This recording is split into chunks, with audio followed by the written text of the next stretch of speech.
All right, today we're cracking open a true classic, Brian Tracy's The Psychology of Selling. We're going to dig into why a small group of salespeople seem to get all the wins, and more importantly, how you can tap into their mindset to completely transform your own results. We've all seen it. There are some salespeople who just seem to have that magic touch, right? While everyone else is struggling, they're just crushing it. So what is it? Is it just pure luck? Some kind of rare, natural-born talent? Or is there a secret that anyone, and I mean anyone, can learn and master? Well, the answer starts with a number that might actually shock you, the 80-20 rule. According to Tracy, the top 20% of salespeople are raking in 80% of all the money. Think about that. And the huge difference between them and everyone else, it's not their background, it's not some special gift, it's what's going on inside their head. It's their psychology. So what is this secret sauce? It all starts with what Brian Tracy calls the inner game. Because here's the thing.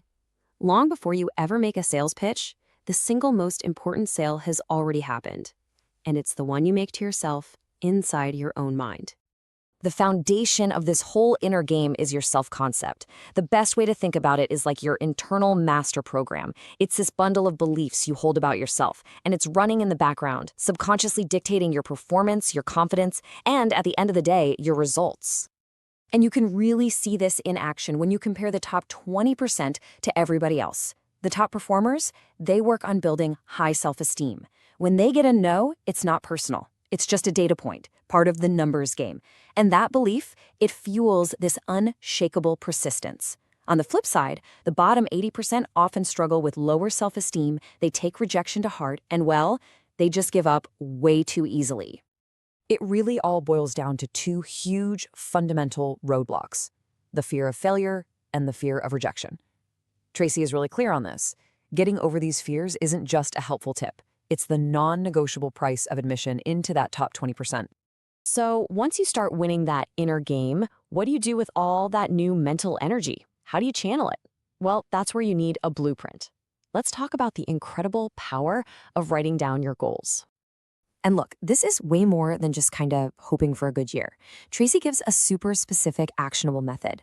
You don't start with what you're going to do, you start with where you want to end up. First, you set a very specific annual income goal. Then, you work backward.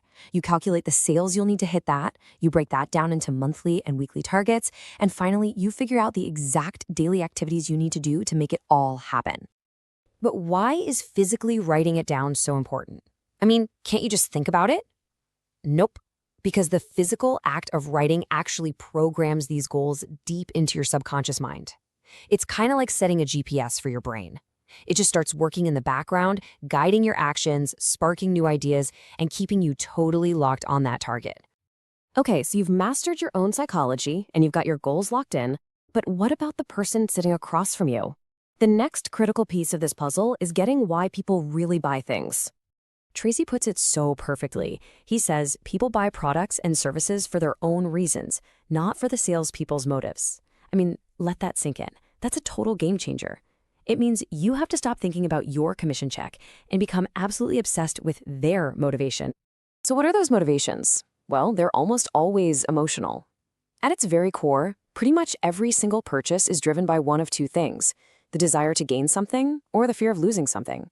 And on top of that, we're driven by an emotional connection to a brand or that deep down need for social approval, to be accepted and respected by others. All right, so we've got the seller's head in the game. We understand the buyer's brain. Now it's time to get tactical. This is where we learn to master the conversation, from that very first hello all the way to closing the deal. And here is a golden rule for that first call. Your goal is incredibly simple, and it's not what most people think it is. You are there to sell the appointment, not the product. Trying to do your entire pitch over the phone is such a classic mistake. Your one and only job is to secure that face-to-face meeting. That's it. Now, a huge part of mastering that conversation is knowing who you're talking to. A one-size-fits-all approach is a recipe for failure. You've got to adapt. So if you're talking to an analytical type, you bring the data, the details, and you slow down. For a driver, just cut to the chase and focus on results. For a relator, you have to invest time in building trust before you even think about the product. And for the socializer, your number one priority is just to build a real friendly connection. So we've covered mindset, we've covered goals, customer psychology, and tactics. Now let's pull it all together. These are the core habits that really define lifelong success in the sales world. Let's just focus on a few of the most powerful ones, starting right at the top with number 1, commit to excellence. This isn't just a job you clock in and out of, it's a profession. The top people make a conscious, deliberate decision to be the absolute best in their field. Another crucial one is to be a lifelong learner. Seriously, your mind is your single most valuable asset. Markets change, products evolve, customers change. The best of the best never stop learning. They're constantly reading, studying, and sharpening their skills to stay ahead of the curve. And this next one, this is the bedrock of it all. Uphold integrity. Trust is the absolute foundation of every single sale and every single long-term relationship. Without it, you simply cannot build a sustainable, successful career. It's really as simple as that. And finally, let's jump to key number 10. It isn't flashy, it isn't complicated, but it's true in every single field. Work hard. Excellence, learning, integrity. None of that stuff matters without dedicated, focused, consistent effort. There is just no substitute. So, at the end of the day, success in selling isn't magic. It's not a mystery.